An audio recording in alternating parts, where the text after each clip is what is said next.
Good evening, I'm Jeff Ferrell. So far, we are told that there have been no arrests in the case. As for the man who was shot, we are told that a bullet went through his back and then through the front of his chest. He collapsed somewhere in this general area. You can see 4 words: "In God we trust." You wouldn't think it's that controversial. It's on our money. I'm told it just wrapped up. We just see some people now streaming out. We had thought because they ordered some Johnny's Pizza that they were going to be here for several more hours, but it looks like they're going to have some dinner and then head home. You know, this story really is a Rorschach test, if you will, about how people feel about the government. There has been a groundswell of support, first of all, for Principal Hardison. News director Jane Rubin had sent some photos. I think one of them was from one of these cardboard things that looked like an igloo. Did you see that one? Talk about the definition of a long and winding road here. Now, Corey Rubio left behind 2 daughters. The daughter she had with Jesse McGay before they got divorced just recently became an adult, 18. So she began looking for answers, like whether McGay killed her mom. Instead, she discovered he's dead. Now, the only hope is that someone else knows where to find her mom's body before the case is lost to history. There's no way that he could have just done something and nobody know anything at all. Somebody has to have some answers. Samantha Rubio was talking about her biological father, former Barksdale Airman Jesse McGay. On the night of January 27th, 1999, Corey Rubio had gone to visit McGay, her ex-husband, at Barksdale Air Force Base to talk about a custody hearing the next day. No one has ever seen Corey since. A police officer later found Corey's abandoned car across the Red River at the Stoner Boat Launch in Shreveport. The missing persons case turned into a murder investigation, with Jesse McGay as the prime suspect. Police later said no one could confirm or deny his alibi, and the case went unsolved. That left Corey's mom and dad to raise her 2 daughters, Samantha and her half-sister Sarah, seen here in 2009. That was the 10-year anniversary of Corey's disappearance, as the girls once again left flowers at the Stoner Boat Launch for their missing mother, by then declared dead by the courts. As Samantha got older, she decided to begin a real intense search for more information about what happened to her mom, Corey Rubio.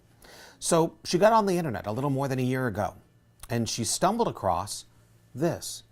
It's an obituary for her biological father, Jesse McGay. All she could ever find out was that McGay had died in Ecuador, reportedly from head trauma, while possibly working in the oil service industry. It wasn't a relief because now it's like we can't do anything about my mom's case. Over the years, reports circulated that McGay may have all but confessed to Corey's murder to several people after moving away, but it was never enough for an arrest. But Corey's mother, Susan, refuses to give up hope in finding her daughter's remains.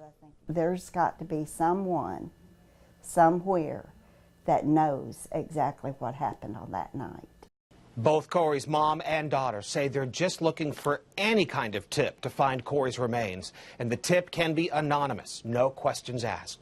They just want closure for this ordeal that just won't end, now on its 5,882nd day since Corey was last seen alive. Reporting in the Alert Center, Jeff Ferrell, KSLA News 12. One here. Mike Leonard walks around the outside of Shreveport's 3rd ever Friendship House, pointing to several bullet holes that struck this place on Thursday evening. It was hit 4 times. It was one of 3 homes hit by gunfire just after 6 p.m. in this neighborhood. 2 bullets went inside this building, missing a staff member by less than 2 feet, in a place described as a haven of hope in low-income, high-crime neighborhoods. If it was safe, they wouldn't need a Friendship House to begin with. Leonard says it is the first violence of its kind in the 17 years since this house was built in Shreveport's Cedar Grove neighborhood. It started down the street. He pointed to where a dispute broke out between 2 groups of people, which police say could involve drugs. Then neighbors heard the gunfire.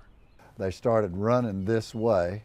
And right in front of the Friendship House is where the shooting victim, identified as 35-year-old Trevelia Bradbury, collapsed to the ground. Police say a bullet had gone through his back and out the front of his chest.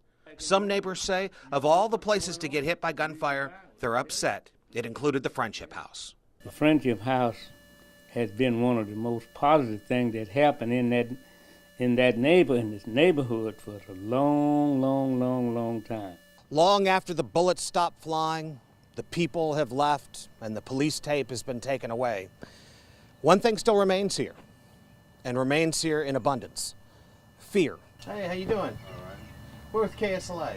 Abraham Gardner has lived here in this home on East 70th Street since 1962 and was home when the gunfire broke out.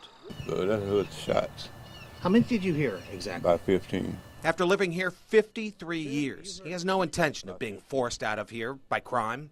That does not mean he's not aware of the dangers. Are you afraid for your safety sometimes? Yeah, I'm afraid for my safety.